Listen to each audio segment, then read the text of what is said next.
नमस्कार, देश की बात में आपका स्वागत है। मैं हूं मनोज मानस। खबरों का रुख करेंगे उससे पहले देख लेते इस वक्त की अहम सुर्खियां।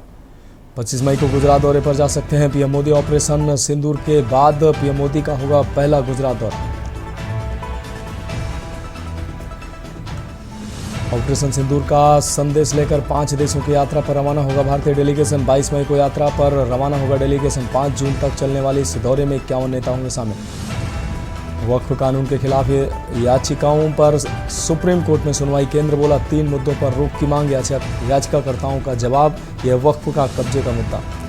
भारत पाकिस्तान के बीच आज से होगी रिट्रीट सेरेमनी। बीएसएफ और पाक रेंजर्स नहीं मिलाएंगे हाथ। सरहदों के बीच बंद रहेंगे गेट।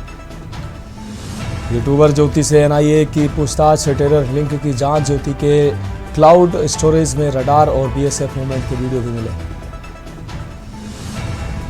11 राज्यों में आंधी बारिश की चेतावनी। राजस्थान में हीट वेव का अलर्ट जारी। महाराष्ट्र झारखंड में बिजली गिरने से 7 लोगों की मौत। आप देख रहे हैं के न्यूज, खबरों का सारथी। और अब खबरें विस्तार से। दिल्ली से अहम खबर है। भारत में कोरोना ने फिर से दस्तक दी है। कोरोना के मामले फिर से तेजी से बढ़ रहे हैं। अब तक भारत में लगभग 257 केस सामने आ चुके हैं। कोरोना के मामले फिर से तेजी से बढ़ रहे हैं। तो अब तक भारत में 257 केस सामने आ चुके हैं।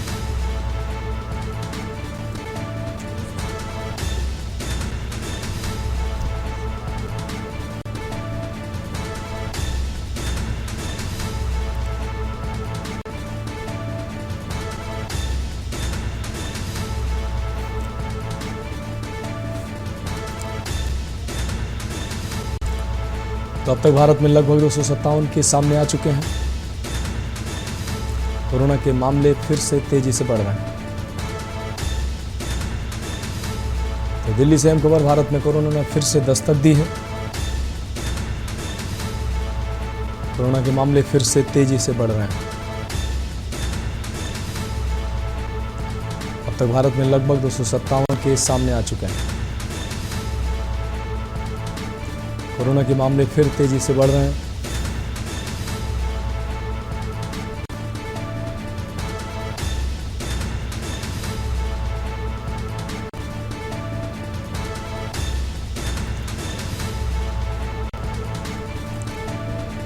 अब तक भारत में लगभग 257 केस सामने आ चुके हैं।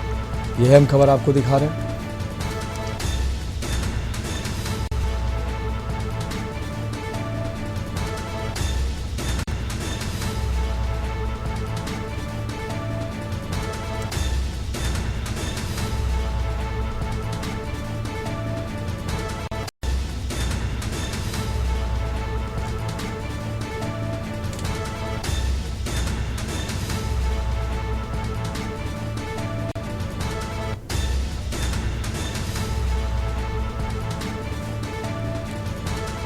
तो दिल्ली से अहम खबर। भारत में 257 कोरोना के नए मरीज सामने आ चुके हैं। अब बढ़ेंगे अगली खबर की ओर। दुर्ग शहर के गंजपारा इलाके में एक कलेक्शन एजेंट की स्कूटी से 18 लाख रुपए चोरी करने का मामला सामने आया है। पीड़ित एजेंट ओम प्रकाश टंडन ने बताया कि वह पैसे लेकर बैंक जमा करने निकला था और रास्ते में लक्ष्मी ट्रेडर्स दुकान के पास रुका, जहां स्कूटी की डिग्गी से अज्ञात बदमाशों ने रकम पार कर दी। घटना की जानकारी मिलते ही पुलिस अलर्ट हो गई और पूरे शहर में नाकेबंदी कर दी गई। कोतवाली टीआई ममता अली शर्मा के मुताबिक सीसीटीवी फुटेज की मदद से चोरों की पहचान की जा रही है। पुलिस ने आशंका जताई है कि वारदात से पहले रेकी की गई थी। जल्द ही आरोपियों की गिरफ्तारी की बात कही गई।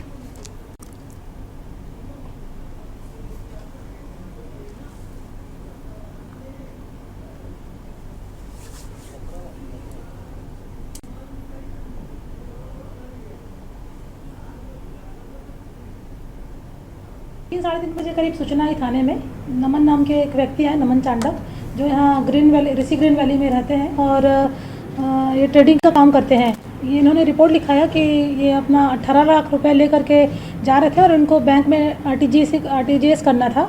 तो इस तरह से उन्होंने एक दुकान में सामान वापस करने के लिए रुके और जैसे ही वो दुकान से 5 मिनट में बाहर आए, उनके जुपिटर गाड़ी की डिक्की से कोई अज्ञात व्यक्ति जो है 18 लाख रुपए निकाल करके वहाँ से चोरी करके निकल गया था। इस पर से हमने तत्काल इसमें अपराध दर्ज किया और सीसीटीवी फुटेज प्राप्त किया है, उसमें कुछ संदिग्ध हमें मिले हुए हैं, तो उस पर लगातार कार्रवाई चल रही है और उम्मीद है कि शाम रात तक वो आरोपी हमारे पकड़ में आ जाएंगे। दिन दहाड़े ऐसी घटना हुई है, क्या लग रहा है कोई रेकी कर रहा था या पूर्व से पूरी प्लानिंग था? इसमें रेकी की उम्मीद है, क्योंकि यदि कोई 18 लाख लेके आ रहा है तो संभवतः बैंक से जब ये आ रहा है तो वहाँ से रेकी शुरू हुई होगी इसकी।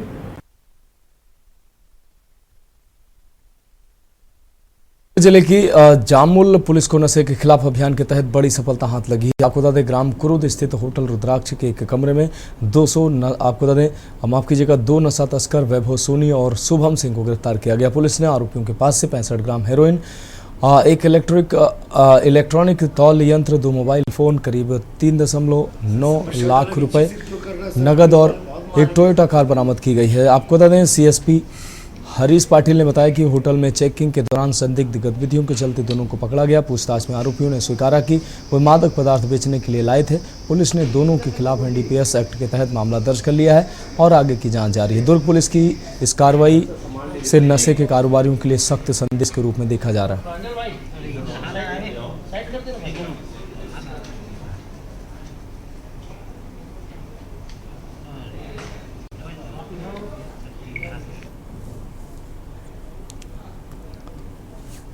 जामुल थाना अंतर्गत पुलिस टीम के द्वारा कार्रवाई करते हुए होटल, लॉज, ढाबा इन जगह चेकिंग की जा रही थी। लगातार निर्देशानुसार चेकिंग की जा रही थी और उसी अनुक्रम में एक होटल रुद्राक्ष होटल में चेक करने के दौरान उसके कमरे में 2 व्यक्ति जो थे संदिग्ध अवस्था में मिले थे और उसके पास में ये मादक पुड़िया जो है वो पदार्थ जो है वो बरामद किया गया था, जिसकी पहचान हीरोइन चिट्टा के रूप में हुई थी और उसके साथ ही एक तौल का एक डिवाइस उपकरण भी उसके पास से बरामद किया गया। विधिवत इनसे पूछताछ करने पर व्यक्तियों का नाम उजागर हुआ।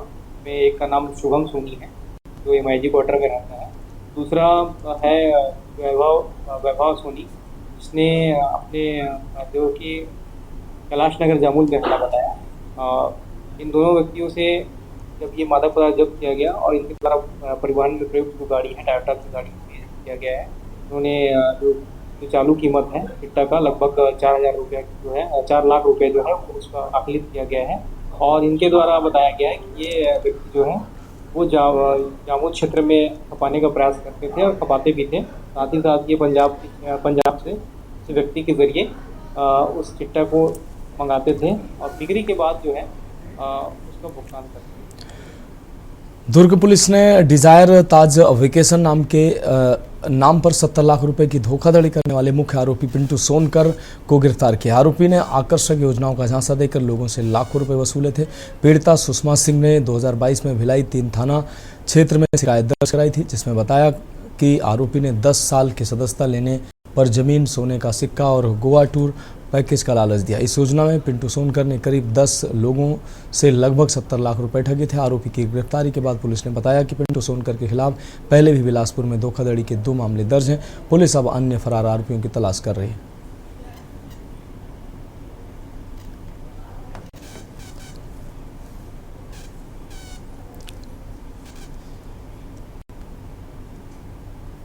लगभग 70 लाख रुपए की धोखाधड़ी के संबंध में एक मामला पंजीबद्ध किया गया था। मामले की विवेचना करने के उपरांत में 420 की जो धारा थी वो जोड़ी गई थी। इसमें अलग अलग 8 प्रार्थी हैं जिन्होंने यह कहकर रिपोर्ट दर्ज कराया था कि इनको टूर एंड ट्रेवल्स में अलग अलग पैकेज और सुविधाएं और रिटर्न देने के नाम से कुछ व्यक्तियों ने इनके साथ धोखाधड़ी की है। कुल मिलाकर के 70 लाख रुपए की धोखाधड़ी अलग अलग व्यक्तियों से की गई थी। बाद में पुलिस ने इसमें सक्रियता निभाते हुए इन व्यक्तियों की पतासाजी की है। इसमें से एक व्यक्ति जो है पिंटू रमेश सोनेकर जो नागपुर महाराष्ट्र में रहने वाला है, वो अपने ससुराल आया हुआ था दुर्ग में, तो दुर्ग से उसकी गिरफ्तारी की गई। अब बढ़ेंगे अगली खबर की ओर। खबर अमृतसर से है, जहां पंजाब पुलिस ने आपको बता दें युद्ध अगेंस्ट ड्रग्स अभियान के तहत एक बड़ी सफलता प्राप्त की है। कमिश्नरेट पुलिस ने 4 तस्करों को गिरफ्तार किया है। 1.51 किलोग्राम हेरोइन, 3.15 लाख रुपए की ड्रग्स मनी और एक पिस्तौल बरामद की है। पुलिस ने यह कार्रवाई गोपनीय सूचना के आधार पर की, जिसके बाद आरोपियों से महत्वपूर्ण सामान जब्त किया गया है। टीम ने गिरफ्तार किया सुपरविजन प्रवेश चोपड़ा जी की ਹੈਗੇ ਸਾਡੇ ਡੀਐਸਪੀ ਦੇ ਐਸਪੀ ਰੈਂਕ ਦੇ ਅਫਸਰ, ਉਹਨਾਂ ਵੱਲੋਂ ਕੀਤੀ ਜਾ ਰਹੀ ਸੀ। ਇਹ ਅਜੇ ਕੁਮਾਰ ਬੜਾ ਇੱਕ ਨੋਟੋਰੀਅਸ ਡਰੱਗ ਸਪਲਾਇਰ ਹੈ, ਜਿਹੜਾ ਕਿ 2 ਕੇਸ ਪਹਿਲਾਂ ਵੀ ਇਹਦੇ ਖਿਲਾਫ ਦਰਜ ਨੇ। ਇਹ ਰੂਪੋਸ਼ ਹੋਇਆ ਸੀ ਜਦੋਂ ਦੀ ਇਹ ਮੁਹਿੰਮ ਚੱਲੀ ਹੋਈ ਹੈ। तो ਇਹਨੂੰ ਬੜਾ ਅੱਛੀ ਤਰ੍ਹਾਂ प्रोफेशनली वर्कआउट करके गिरफ्तार हुआ है। और जी सहारनपुर से अगली खबर है। गंगोह में नकली दूध की बड़ी खेप पकड़ी गई है। 2 गाड़ियों से भरी मात्रा में मिलावटी दूध बरामद हुआ। उत्तर प्रदेश के सहारनपुर से एक खबर आपको दिखा रहे हैं। खाद्य विभाग ने मौके पर सैंपल लिए हैं। लंबे समय से मिल रही थी मिलावट की शिकायतें। पनीर और मावा में भी मिलावट की आशंका जताई जा रही है। खाद्य विभाग की कार्रवाई से क्षेत्र में हड़कंप मच गया है। तो उत्तर प्रदेश के सहारनपुर से खबर आपको दिखा रहे हैं। 2 गाड़ियों से भारी मात्रा में दूध और मिलावटी पनीर बरामद किया गया। खाद्य विभाग ने मौके से सैंपल लिए हैं। लंबे समय से मिल रही थी मिलावट की शिकायतें। खाद्य विभाग ने मौके पर सैंपल लिए हैं। लंबे समय से मिल रही थी मिलावट की शिकायतें। पनीर और मावा में भी मिलावट की आशंका जताई जा रही है। तो खाद्य विभाग की कार्रवाई से हड़कंप मचा है।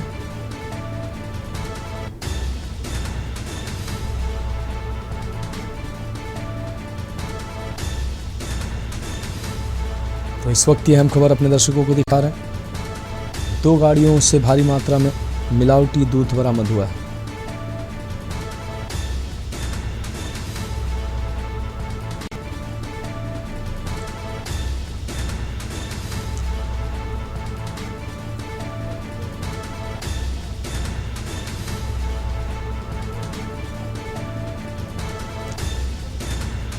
लंबे समय से मिलावट की शिकायतें मिल रही थी।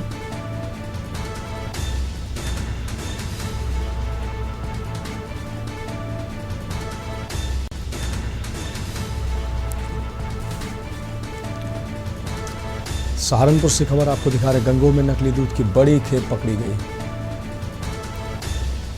2 गाड़ियों से भारी मात्रा में मिलावटी दूध बरामद किया गया है।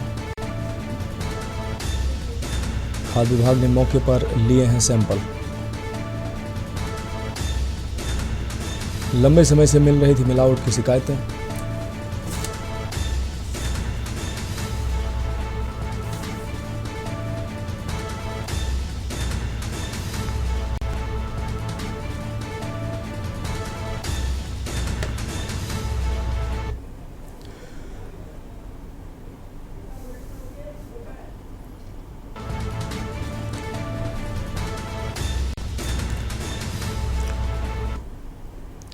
और अगली बार उत्तर प्रदेश के इटावा जनपद से है, जहां आपदा जोखिम प्रबंधन में महिलाओं की भूमिका को बढ़ावा देने के निर्देश दिए हैं। सीएम के निर्देश पर महिला नेतृत्व में प्रशिक्षण कार्यक्रम आयोजित किया गया है। महिला नेतृत्व में प्रशिक्षण कार्यक्रम स्वयं सहायता समूह की 50 महिलाओं ने लिया है प्रशिक्षण। एडीएम की अध्यक्षता में आपदा प्रबंधन प्राधिकरण का ये आयोजन हुआ है। एनडीआरएफ अग्निशमन विभाग ने दिया आपदा से निपटने के टिप्स। महिलाओं को आपदा जोखिम प्रबंधन में नेतृत्व सिखाने का उद्देश्य। आपदा से निपटने के लिए साझा की गई महत्वपूर्ण जानकारी। महिला सशक्तिकरण के तहत आपदा प्रबंधन में सहभागिता का लक्ष्य।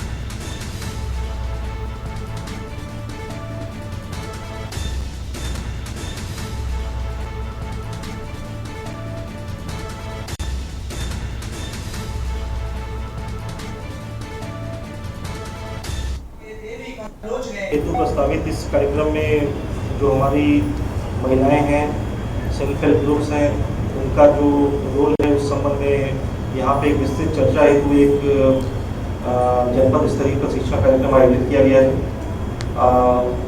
आपदाएं आप जानते हैं दोनों तरह की हो सकती हैं, प्राकृतिक भी हो सकती है, मानव निर्मित भी हो सकती है। तो जैसा मुझे बताया गया है कि हर प्रकार की आपदा में आपदा के प्रभाव को कम करने के लिए, उससे निपटने के लिए आपका जो सहयोग है, आपको किस तरह से उसमें कार्य करना है, इस संबंध में विस्तार से भी आपको बताया जाएगा। तो ये मेरे सामने जो पार्टिसिपेंट्स बैठे हैं, लगभग 100-125 लोग बैठे हैं, तो उनसे मेरी अपेक्षा रहेगी कि ये आप जाके अपने दूसरे लोगों को ये बताएं, ताकि हम ज़्यादा से ज़्यादा लोगों को इस संबंध में जागरूक कर सकें। अब बढ़ेंगे अगली खबर की ओर। लखनऊ से अगली खबर, जहां कृष्णा कन्हैया पाल ने ब्रजेश पाठक को भेजा नोटिस। कृष्णा कन्हैया पाल का ब्रजेश पाठक को मानहानि का नोटिस। सपा के नेताओं पर अमर्यादित टिप्पणी का आरोप। अखिलेश यादव और पार्टी कार्यकर्ताओं का लिया गया नाम। ब्रजेश पाठक की टिप्पणी पर सपा अधिवक्ता सभा का विरोध। नोटिस में मानहानि के आरोप, कार्रवाई की मांग की गई है। समाजवादी पार्टी ने ब्रजेश पाठक के खिलाफ उठाई आवाज। तो अखिलेश यादव और पार्टी कार्यकर्ताओं का लिया गया नाम। ब्रजेश पाठक की टिप्पणी पर सपा अधिवक्ता सभा का विरोध सामने आया है। नोटिस में मानहानि का आरोप लगा है, जबकि कार्रवाई की मांग की गई है। समाजवादी पार्टी ने ब्रजेश पाठक के खिलाफ उठाई है आवाज।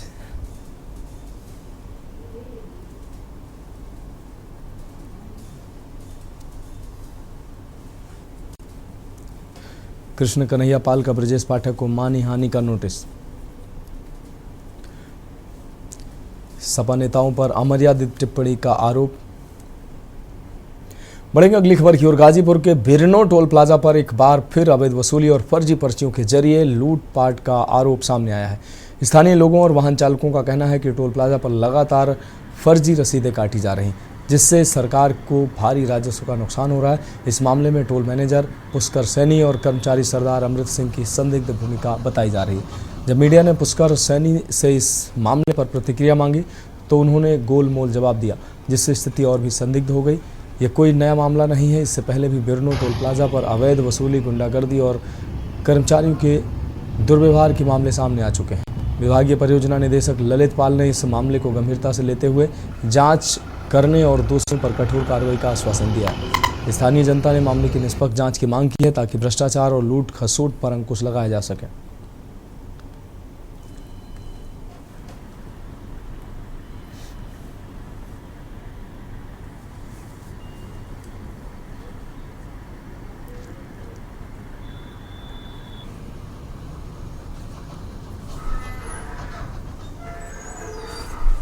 सर इसको करीब 18 महीने करीब हो गए सर, और ये इसका रिटेंडर होगा और हमारी कंपनी को वापस रिटेंडर होगा सर। एक दिन का है एनएचआई को कितना टोल के माध्यम से पैसा जाता है? सर ये सारी चीज़ें जो पेट्रोल हमारी एचओसी होती है, कितना देना कितना लेना, इस चीज़ का हमें पता नहीं सर जी। अच्छा ये चीज़ बताइए कि यहाँ पर्चियाँ जो कटती हैं कैसे कटती है? पर्चे सिस्टमेटिक करती है सर। कैसे? जो सिस्टम होता है एनएचआई का जो रूल है उस हिसाब से करती है।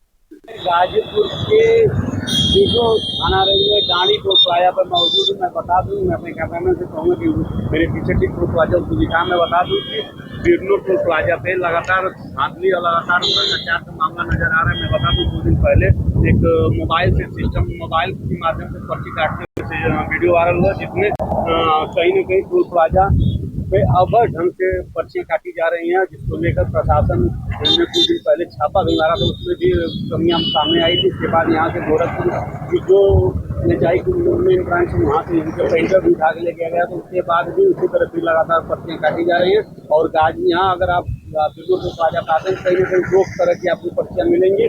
एक एनएचआई के माध्यम से पर्ची मिलेगी और एक एसी के नाम से पर्ची मिलेगी। कहीं ना कहीं बहुत बड़ा भ्रष्टाचार हो रहा है। मैं एक राजधानी के न्यूज।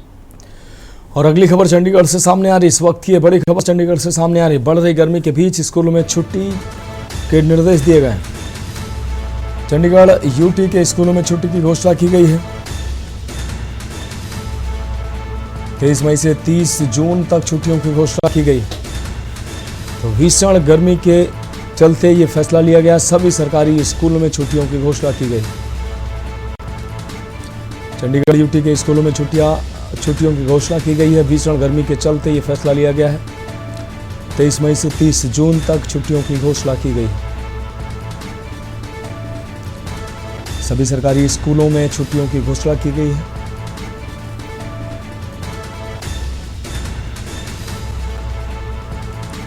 बढ़ते तापमान के चलते ये फैसला लिया गया। बढ़ रही गर्मी के बीच स्कूलों में छुट्टी की घोषणा की गई। आपको बता दें चंडीगढ़ के यूटी स्कूलों में छुट्टियों की घोषणा की गई है। 23 मई से 30 जून तक छुट्टियों की घोषणा की गई। सभी सरकारी स्कूलों में छुट्टियों की घोषणा की गई है।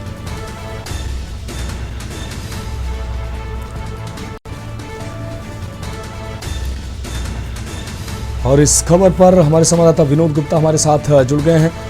विनोद, छुट्टियों की घोषणा चंडीगढ़ में की गई है। सभी सरकारी स्कूलों में भीषण गर्मी के चलते छुट्टियों की घोषणा की गई है। क्या कुछ है अपडेट? बिल्कुल, देखिए जिस तरह से देख रहे हैं गर्मी बढ़ती जा रही है और मौसम विभाग ने भी इसको रेड जोन में रखा कि आने वाला समय जो है वो बहुत ज्यादा भीषण गर्मी होगी और विभिन्न तरह की बीमारियां फैल सकती है, बढ़ सकती है। तो लोगों से आग्रह भी किया। उसको देखते हुए सरकार ने जो है, चाहे चंडीगढ़ प्रशासन ने भी जो सरकारी स्कूल है उनमें 22 तारीख से 22 और 23 तारीख की सरकारी जो है छुट्टियां कर दी है स्कूली बच्चों की, जो 30 जून तक रहेगी। इसी को देखते हुए पंजाब के अंदर भी कुछ बदलाव किए गए। सरकारी चाहे वो स्कूल हो या कोई अन्य प्रशासन के जो चाहे सरकारी जो हॉस्पिटल्स है उनमें भी, चंडीगढ़ के जो सरकारी हॉस्पिटल है उनके अंदर भी जो है गर्मी को देखते हुए उनमें समय में बदलाव किया गया और स्कूलों में बदलाव किया गया। जी हाँ बिल्कुल विनोद जी, इस तमाम जानकारी के लिए आपका बहुत शुक्रिया। तो बढ़ते तापमान के कारण ये फैसला लिया गया है। तो फिलहाल खबरों में वक्त एक ब्रेक का है, जल्द हाजिर होंगे। आप देख रहे हैं के न्यूज, खबरों का सारथी। ब्रेक के बाद इसके बाद में एक बार फिर से आपका स्वागत है। बढ़ेंगे अगली खबर की ओर। हरियाणा से अहम खबर है। यह अहम खबर हरियाणा से आपको दिखा रहे हैं। फरीदाबाद लघु सचिवालय को उड़ाने की धमकी दी गई है। तो हरियाणा के फरीदाबाद से अहम खबर, लघु सचिवालय को उड़ाने की धमकी दी गई है। डीसी की मेल आईडी पर आया धमकी भरा संदेश। मद्रास टाइगर के नाम से भेजा गया है ईमेल। शाम 4 बजे धमाके की दी गई चेतावनी। डॉग स्क्वाड और बम निरोधक दस्ता मौके पर पहुंचा और जांच पड़ताल शुरू की। ऑफिस खुलने से पहले की गई गहन जांच। सचिवालय में नहीं मिला कोई संदिग्ध सामान।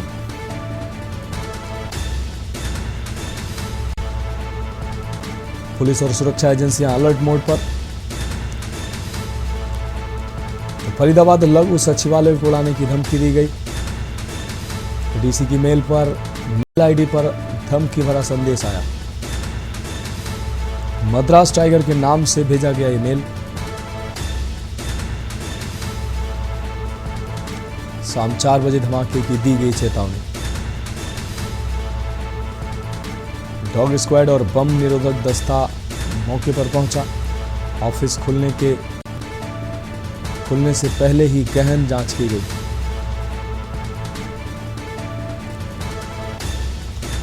सचिवालय में नहीं मिला कोई संदिग्ध सामान।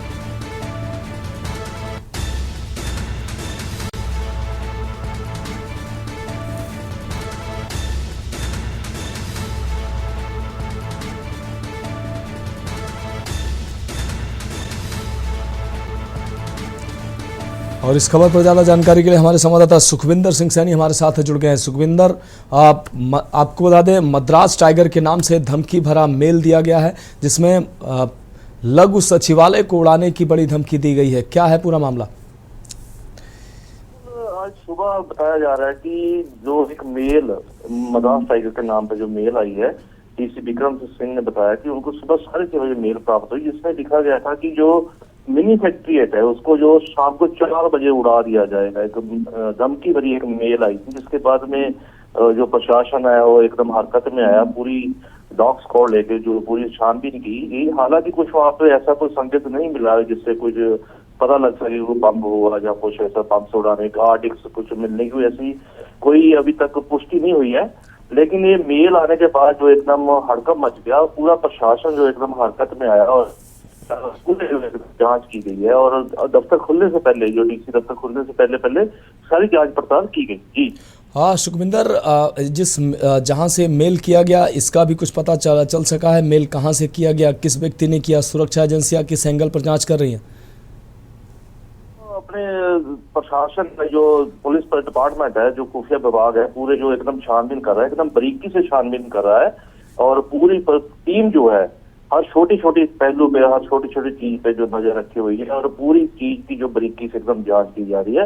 मद्रास टाइगर के नाम पे जो मेल धमकी भर आया था, उसके संबंध में एकदम बारीकी से जो पड़ताल की जा रही। खुफिया डिपार्टमेंट पूरे अपने लगे हुए हैं। जी हाँ बिल्कुल सुखविंदर, इस तमाम जानकारी के लिए आपका बहुत शुक्रिया। तो लघु सचिवालय को उड़ाने की धमकी दी गई, शाम 4 बजे धमाके की धमकी दी गई थी।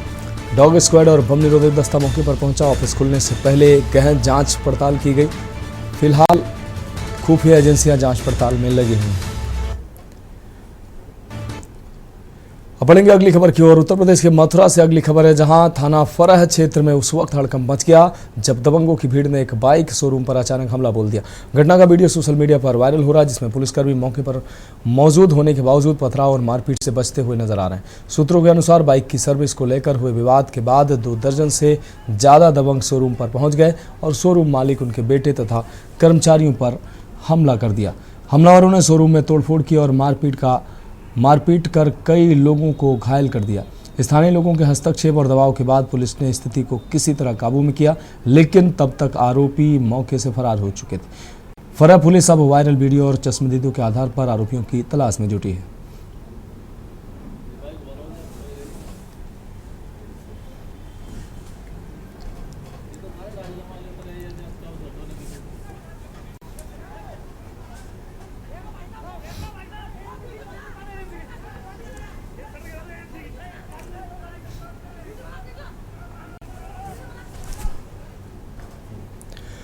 खबर सहारनपुर से है, जहां अखिल भारतीय फार्मासिस्ट एसोसिएशन ने जिला मुख्यालय पर 1 दिवसीय धरना देकर सहारनपुर के औषधि निरीक्षक के खिलाफ मोर्चा खोल दिया है।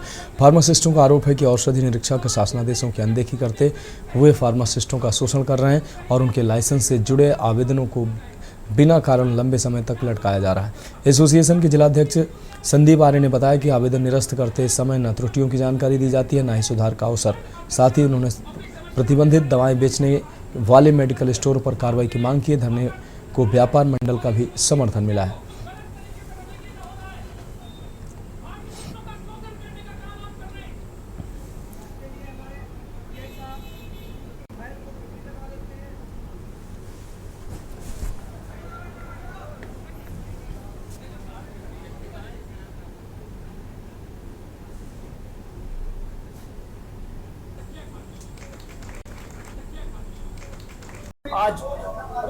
आज अखिल भारतीय फार्मासिस्ट एसोसिएशन द्वारा 1 दिवसीय यहाँ पर धरना चल रहा है। उसमें ये ड्रग्स विभाग जिस तरीके से फार्मासिस्ट का लगातार शोषण कर रहा है और ये अब पिछले 3 जनवरी को भी ज्ञापन दे चुके हैं और इनकी आवाज को सुना नहीं गया है, तो उसी के नियमित आज ये धरना है। सहारनपुर डीएम ऑफिस के बाहर जो धरना है, अखिल भारतीय फार्मासिस्ट एसोसिएशन का धरना है, जो डीएम साहब को के अधीन आता है ड्रग विभाग। तो डीआई साहब की गलत नीतियों के खिलाफ ये धरना है।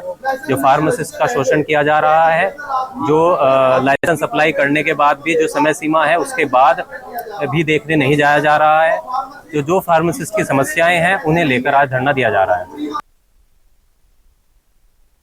बढ़ती गर्मी और हीट वेव के अलर्ट के बीच सहारनपुर में 20 मई से प्राथमिक और उच्च प्राथमिक विद्यालयों में ग्रीष्मकालीन अवकाश घोषित कर दिया गया है।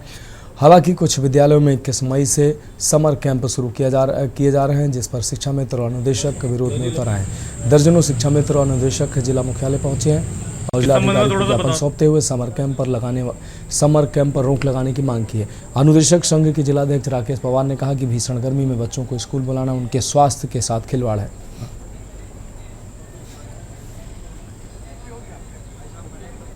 ये अभी समर कैंप का आयोजन किया जा रहा है और उसमें शिक्षा मित्रों की और अनुदेशकों की ड्यूटी लगाई गई है।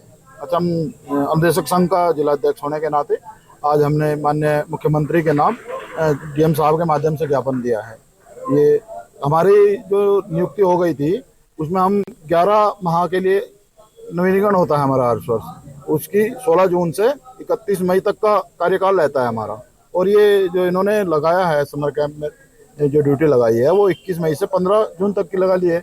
इसमें 15 दिन ऐसे है जिसमें हम ना हमें मानदेय मिलता ना हम कर्मिक रहते हैं, उसमें भी लगा दी। अच्छा, इतनी बड़ी जिम्मेदारी अगर विद्यालय में है तो कम से कम वहाँ का जो समस्त स्टाफ है, प्रधानाध्यापक है और अब सब लोग रहें तो अच्छा रहेगा, क्योंकि बड़ी एक तो हीट वेव की समस्या है, बहुत सी कठिनाई आती है। बच्चों को रोकना, उनकी जिम्मेदारी किसके पास रहेगी। अब मात्र एक अनुदेशक, ये सरकार की वैकल्पिक व्यवस्था है वैकल्पिक विषयों को पढ़ाने के लिए। ये तो जब ये थोपा गया और इस बीच कानपुर से अहम खबर सामने आ रही है। इस वक्त की अहम खबर कानपुर से सामने आ रही है। अग्निकांड में गई 5 जानों के बाद नहीं चेता प्रशासन। कानपुर से इस वक्त की अहम खबर, धड़ल्ले से बन रही अवैध बहुमंजिला इमारतें। तो धड़ल्ले से बहुमंजिला इमारतें बन रही। चमनगंज थाना क्षेत्र के नाला रोड में अवैध बहुमंजिला इमारतें बन रही हैं। कुंभकर्णी नींद में सो रहा कानपुर विकास प्राधिकरण। चमनगंज थाना क्षेत्र के नाला रोड में अवैध बहुमंजिला इमारतें बन रही हैं। कुंभकर्णी नींद में सो रहा कानपुर विकास प्राधिकरण। जब घटनाएं होती हैं तब कानपुर विकास प्राधिकरण हरकत में आता है। ओएसडी जेई सुपरवाइजरों की सब आंखें बंद हैं। मानक के विपरीत धड़ल्ले से हो रहा अवैध निर्माण। कानपुर से अहम खबर, अग्निकांड में गई 5 जानों के बाद भी कानपुर का प्रशासन नहीं चेता है। धड़ल्ले से बन रही हैं अवैध बहुमंजिला इमारतें। तस्वीरों में आप देख सकते हैं अवैध बहुमंजिला इमारतें बन रही हैं। चमनगंज थाना क्षेत्र के नाला रोड में अवैध बहुमंजिला इमारतें बन रही हैं। केडीए अधिकारियों की लापरवाही के कारण चमनगंज क्षेत्र में बहुमंजिला इमारतें तनकर खड़ी हो रही हैं। हाल ही में चमनगंज में अग्निकांड हुआ जिसमें 5 लोगों की जान चली जाती है, फिर भी प्रशासन जो है चेतने की बजाय कुंभकर्णी नींद में सो रहा है। चमनगंज में हम आपको दिखा दें किस तरीके से जो अवैध निर्माण है वो हो रहे हैं। बाकायदे मंजिलों पे मंजिल तनकर तैयार हो रही हैं और केडीए के आला अफसर इस पूरे मामले पर अपने आप को सफाई देते हुए पल्ला झाड़ रहे हैं कि हम लोगों को किस तरीके से जागरूक करें। इस बिल्डिंग के बाद हम आपको दिखा दें किस तरीके से, देखिए, बहुमंजिला इमारतें यानी कि कम जगह पर 5 मंजिला 7 मंजिला इमारतें आज भी तनकर खड़ी हो रही हैं। बाकायदे केडीए में शिकायत करी जाती है, लेकिन अधिकारी और अफसर जो हैं वो इन शिकायतों का संज्ञान नहीं लेते हैं, जिसके कारण ये बिल्डिंगें तनकर खड़ी हो रही हैं और बाकायदे कहीं ना कहीं किसी अनहोनी और ऐसी घटना का इंतजार कर रही हैं जिससे भविष्य में एक बड़ी हानि हो सके। और कहीं ना कहीं लोगों की लापरवाही और प्रशासन की लापरवाही के कारण जो हौसले हैं वो इतने बुलंद हैं कि चौतरफा चमनगंज में बिना मानकों के और कम जगहों पर बहुमंजिला इमारतें तन रही हैं। हालांकि अग्निकांड के बाद प्रशासन ने ये दावा किया था कि इन बिल्डिंगों पर लगाम कसी जाएगी, लेकिन स्थिति बद से भी बदतर है, क्योंकि ना ही कोई लगाम कसी गई है बल्कि हौसले इस तरीके से बुलंद है। केडीए के अफसरों की मनमानी और उनके लापरवाही रवैये के कारण आज भी ये इमारतें तनकर खड़ी हो चुकी हैं। कानपुर से के न्यूज़ के लिए सारिका गुप्ता की रिपोर्ट। और अगली अहम खबर गाजियाबाद से सामने आ रही है। इस वक्त की ये अहम खबर गाजियाबाद से आपको दिखा रहे हैं। गाजियाबाद क्राइम ब्रांच पुलिस को बड़ी सफलता हाथ लगी है। गाजियाबाद से इस वक्त की अहम खबर, बड़ी मात्रा में अफीम सप्लाई करने वाला आरोपी गिरफ्तार हुआ है। आरोपी शंभू 50 लाख की कीमत की अफीम के साथ गिरफ्तार किया गया है। झारखंड से अफीम कई राज्यों में तस्करी करता था शंभू। आरोपी शंभू 50 लाख की कीमत की अफीम के साथ गिरफ्तार किया गया है। झारखंड से अफीम कई राज्यों में तस्करी करता था Shambhu. Ghaziabad crime branch police कर रही है पूछताछ। तो बरेली, बदायूं, मुरादाबाद, दिल्ली, एनसीआर में खपा रहा था अफीम। स्वाट टीम क्राइम ब्रांच के द्वारा पिछले कुछ समय से कमिश्नरेट गाजियाबाद व आसपास के क्षेत्र में अवैध रूप से मादक पदार्थों की सप्लाई करने वाले गिरोह के विरुद्ध अभियान चलाया गया है। इसी कड़ी में आज क्राइम ब्रांच के द्वारा थाना साहिबाबाद क्षेत्र से एक अभियुक्त शंभू कुमार को गिरफ्तार किया गया है, जो कि मूल रूप से हजारीबाग झारखंड का रहने वाला है। इसके पास से 2 किलो अवैध अफीम बरामद की गई है। इसकी जो मार्केट में कीमत बताई जा रही है वो 40 से 50 लाख रुपए के आसपास होनी चाहिए। अब बढ़ेंगे अगली खबर की ओर। कानपुर में बर्ड फ्लू के अलर्ट को देखते हुए चिड़ियाघर को 1 सप्ताह तक बंद रखने के निर्देश जारी हुए हैं। 13 मई को वायरस के संकेत मिलने पर 19 मई तक चिड़ियाघर को बंद कर दिया गया था। वहीं चिड़ियाघर में मृत बब्बर शेर की रिपोर्ट पॉजिटिव आने के बाद कई पक्षियों, जानवरों, कर्मचारियों की भी सैंपल लिए गए हैं। जिनकी रिपोर्ट मंगलवार तक आने की संभावना जताई जा रही। फिलहाल चिड़ियाघर के आसपास 1 किलोमीटर तक एरिया को रेड जोन घोषित किया गया है, जहां नगर निगम की टीम फॉगिंग कर रही है। साथ ही साथ जू के आसपास की सभी मीट की दुकानें बंद कर दी गई हैं। वहीं वन्य जीव और बाहरी पक्षियों को संक्रमण से बचाने के लिए जिलाधिकारी के निर्देश पर भारतीय पशु चिकित्सा अनुसंधान संस्थान की टीम को बुलाने के लिए पत्र लिखा गया है। इसके साथ ही उत्तर प्रदेश प्रदूषण नियंत्रण बोर्ड की टीम ने भी बाड़ों की मिट्टी, पानी के सैंपल लिए हैं। फिलहाल चिड़ियाघर में सतर्कता और मॉनिटरिंग बढ़ा दी गई है ताकि अन्य जानवर और पक्षी संक्रमण की चपेट में ना आए।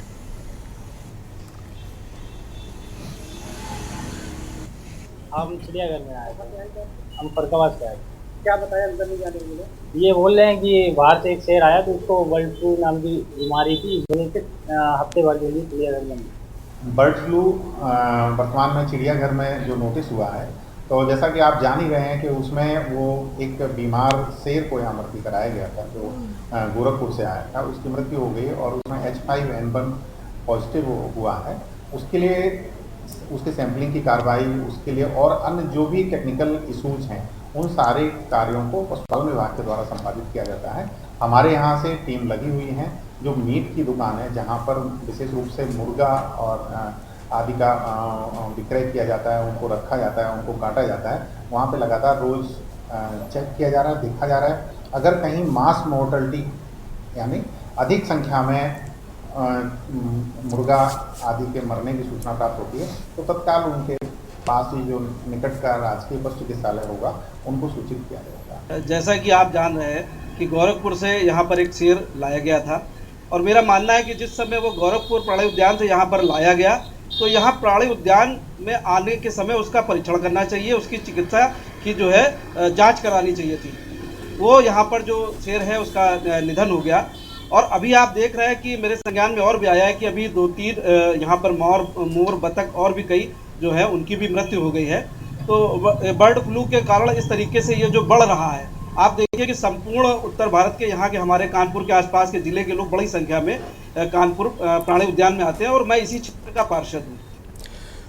अगली खबर कुशीनगर से है, जहां जनपद के रविंद्र नगर थाना क्षेत्र स्थित ग्राम धर्मपुर बुजुर्ग में तेज बारिश के दौरान सुनील गोंड का कच्चा मकान गिर गया, जिसमें उनके 8 बकरों और 32 मुर्गियों की मौत हो गई। हादसे के बाद जानवरों की लाशें जगह जगह बिखरी पाई गईं और कुछ आवारा कुत्तों का शिकार हो गए। सुनील गोंड की पत्नी, जो प्राथमिक विद्यालय में रसोइया है, घटना के समय स्कूल में थी। सूचना मिलने पर वह भागते हुए घटनास्थल पर पहुंची, जहां पूरे परिवार का रो रो कर बुरा हाल है। जानवर उनके जीवन यापन का एकमात्र सहारा थे।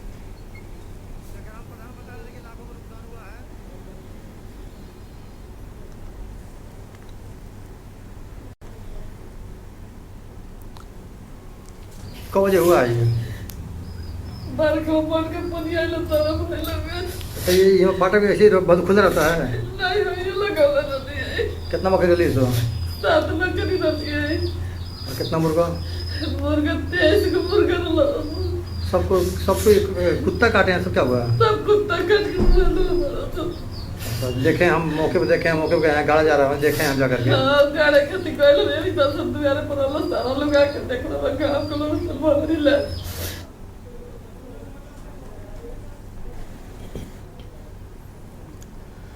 और अगली अहम खबर धमतरी से है। इस वक्त की अहम खबर धमतरी से आपको दिखा रहे हैं।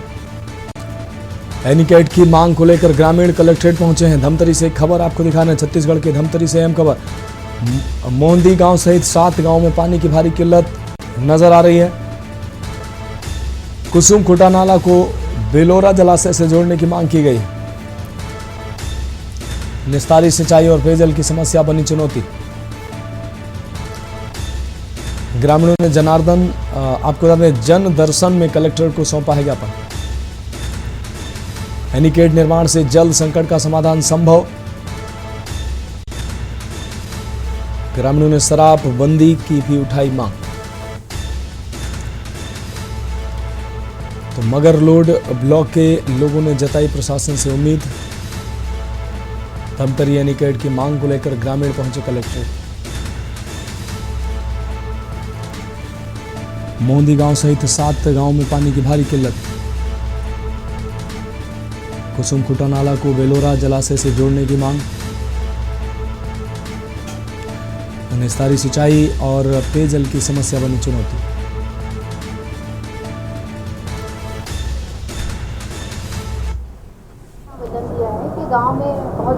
है वो कच्ची शराब जो है वो बिक रही है और लोग जो है वो पी रहे हैं और कच्ची शराब पीने के कारण जो है उनके हेल्थ पे बुरा प्रभाव पड़ रहा है। मंडी वाले में भी एक्साइज ऑफिसर को बोला गया है कि वो जाएं और जो अवैध रूप से कच्ची शराब वगैरह बेच रहे हैं या बना रहे हैं तो उनके विरुद्ध वो कार्रवाई करें। मैं कोमल यदि पूर्व जनपद उपाध्यक्ष मगरपुर निवासी राजपुर मंडी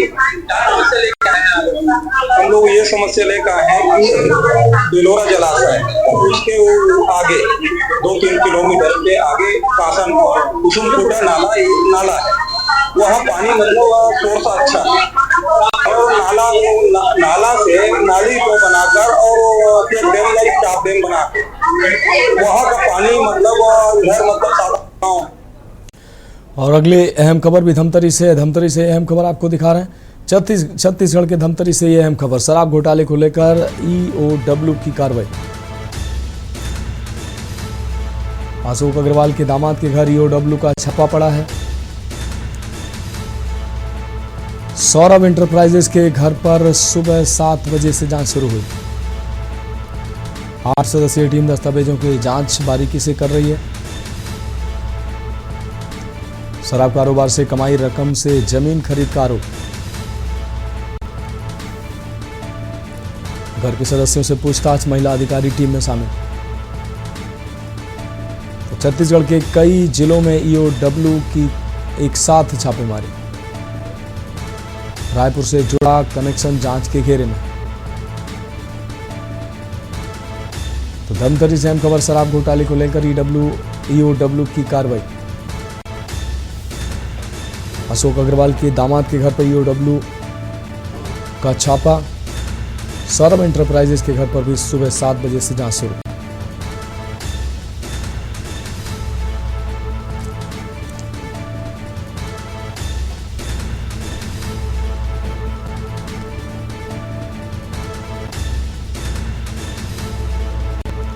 घर के सदस्यों से पूछताछ की गई, महिला अधिकारी टीम में शामिल।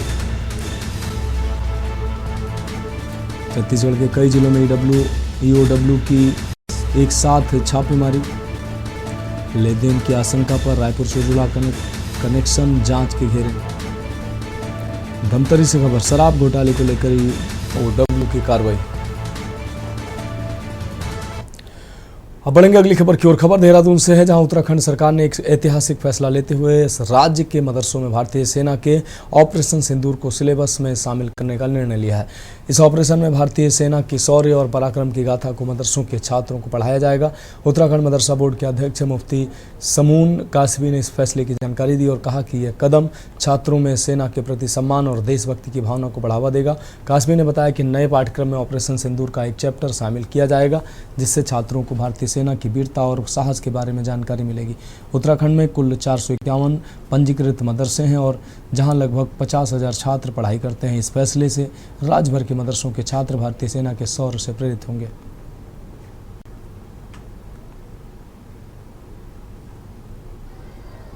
रक्षा मंत्री भारत सरकार श्री राजनाथ सिंह से हमारी मुलाकात हुई, जिसमें देश के सूफी संत और इंटेलेक्चुअल मुस्लिम शामिल थे।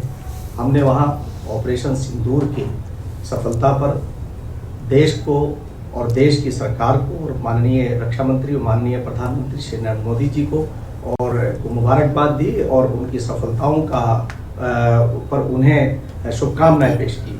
और हम अगला जो हमारा कदम है वो ये है कि हम उत्तराखंड राज्य के अंदर, जैसा कि हम बहुत सफल तरीके से हम अपने मदरसों को मुख्य धारा से मेन स्ट्रीम से जोड़ रहे हैं, जिसे 60 साल में कांग्रेस ने अपने कार्यकाल के अंदर मेन स्ट्रीम से दूर किया था।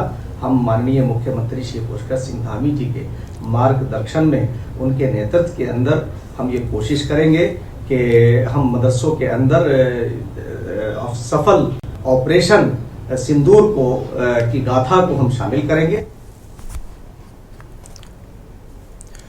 अगली खबर कोटद्वार से, जहां विधानसभा अध्यक्ष ऋतुभूषण खंडूरी ने मंगलवार को कोड़िया चौक चेक पोस्ट के जीर्णोद्धार कार्य का लोकार्पण किया। इस अवसर पर additional SP Chandramohan Singh, police क्षेत्राधिकारी निहारिका सेमवाल और बड़ी संख्या में भाजपा कार्यकर्ता उपस्थित रहे। विधानसभा अध्यक्ष ने मीडिया से बातचीत करते हुए कहा कि पुलिस की जिम्मेदारी जनता की सुरक्षा करना और इसके लिए उनके बैठने और रहने की उचित व्यवस्था भी सुनिश्चित की जानी चाहिए।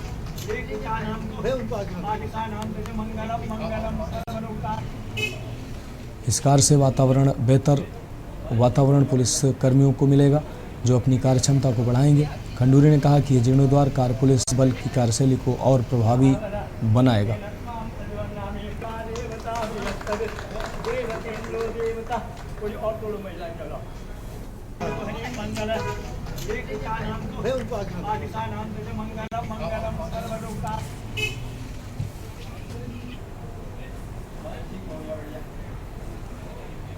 अगर उनकी रहने की व्यवस्था ठीक नहीं है, जहाँ से वो ड्यूटी कर रहे हैं वहाँ पानी टपक रहा है, उनकी कैसे वो ड्यूटी करेंगे, मन में आया। तो उसके बाद हमने ये निर्णय लिया कि हम इस चौकी को ठीक करेंगे। और मैं बहुत प्रसन्न हूँ आज देखकर कि बहुत अच्छे तरीके से रेनोवेशन हुआ है। और आशा करती हूँ कि हम जो चाह रहे थे कि हमारे जो पुलिस के लोग हैं वो अच्छे वर्किंग एनवायरनमेंट में काम करें, उनको वर्किंग एनवायरनमेंट अच्छा मिले, तो वो मेरा ये प्रयास था आज। और अगली अहम खबर ललितपुर से है। आपको बता दें उत्तर प्रदेश के ललितपुर से अहम खबर, शराब की ओवर रेटिंग पर बड़ी कार्रवाई हुई है। ललितपुर से अहम खबर, शराब की ओवर रेटिंग पर बड़ी कार्रवाई हुई है। राजघाट स्थित शराब दुकान पर आबकारी विभाग का छापा पड़ा है। इंस्पेक्टर अवंतिका तिवारी ने की है जांच। ओवर रेटिंग करते पकड़ा गया सेल्समैन। सेल्समैन को मौके पर ही गिरफ्तार किया गया है। शराब दुकान पर 75,000 का जुर्माना भी लगाया गया है। सदर कोतवाली क्षेत्र के राजघाट चौकी का ये पूरा मामला है। अवैध वसूली पर आबकारी विभाग सख्त रुख आबकारी विभाग ने अपनाया है। शराब की ओवर रेटिंग पर बड़ी कार्रवाई की है। ललितपुर से ये खबर सामने आ रही है। राजघाट स्थित शराब दुकान पर आबकारी विभाग का छापा पड़ा है।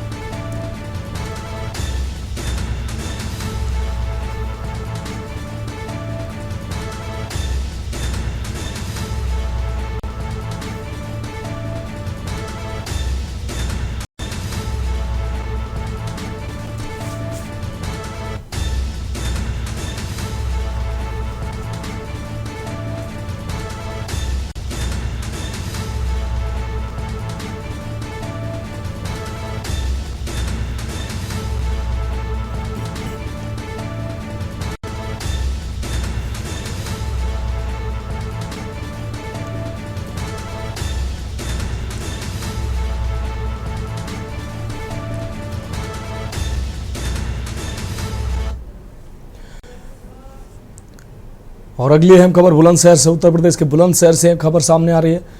करंट की चपेट में आने से किशोर की मौत हुई है। बुलंदशहर से खबर आपको दिखा रहे हैं। करंट की चपेट में आने से किशोर की मौत हुई है। भाई के साथ खेत में पानी लगाने गया था किशोर। खेत में तारबंदी के करंट की चपेट में आया नाबालिग। पड़ोसी किसान द्वारा की गई थी खेत में तारबंदी। खेत में तारबंदी के करंट की चपेट में आया नाबालिग। पड़ोसी किसान द्वारा की गई थी खेत में तारबंदी। पुलिस ने शव को पोस्टमार्टम के लिए भेजा है। बुलंदशहर के डिबाई थाना क्षेत्र के गांव हुसैनपुरा का पूरा मामला। करंट की चपेट में आने से किशोर की मौत हुई है। बुलंदशहर से खबर आपको दिखा रहे हैं। भाई के साथ खेत में पानी लगाने गया था किशोर। खेत में तारबंदी के कारण करंट की चपेट में आया नाबालिग।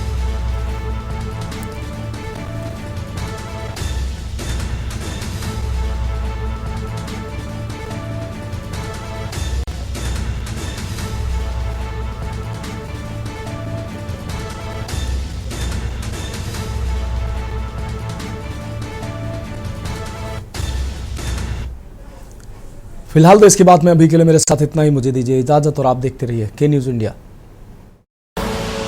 आप देख रहे हैं के न्यूज, खबरों का सारथी।